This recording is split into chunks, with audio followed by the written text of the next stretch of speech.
जब किसी बॉडी पर हम फोर्स अप्लाई करते हैं और उस फोर्स के कारण यदि डिस्प्लेसमेंट होगा तब वर्क का होना कहा जाता है। That means work is done only when displacement occurs due to applied force. अब इस फिगर में देखें आप, F फोर्स है, R1 R2 पोजीशन लिया गया है और dr डिस्प्लेसमेंट। इसको हम लोग इस प्रकार से देखें, when a force F is applied at A point which undergoes a displacement dr, then the work of force is defined as the dot product F dot dr. dw is equal to F dot dr equal to magnitude of F, magnitude of dr cos theta. The work done from position 1 to position 2 is given by integration also. Work is equal to देखें integration limit R1 से R2 F dot dr. Work can be positive, negative or zero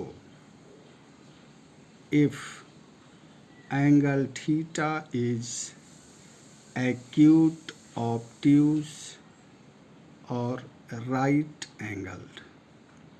तो simply हम लोग कह सकते हैं work equal to force into displacement.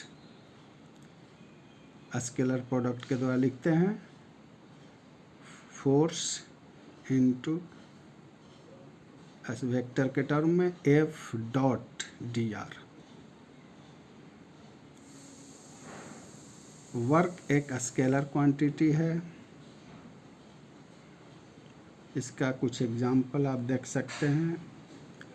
When a person lifts a body from ground, the work done by the lifting force is positive but the work done by gravitational force is negative.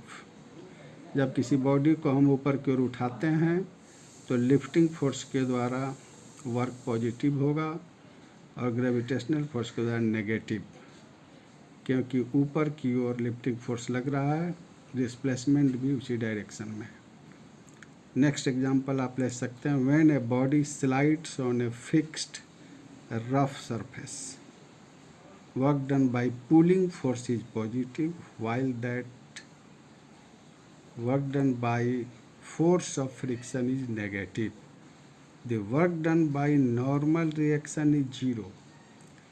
Work done by frictional force is negative because frictional force act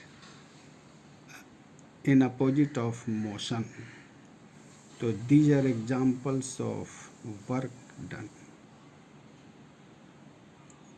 Work. तो आपने देखा work में भी positive, negative और zero, ये depend करेगा displacement के ऊपर।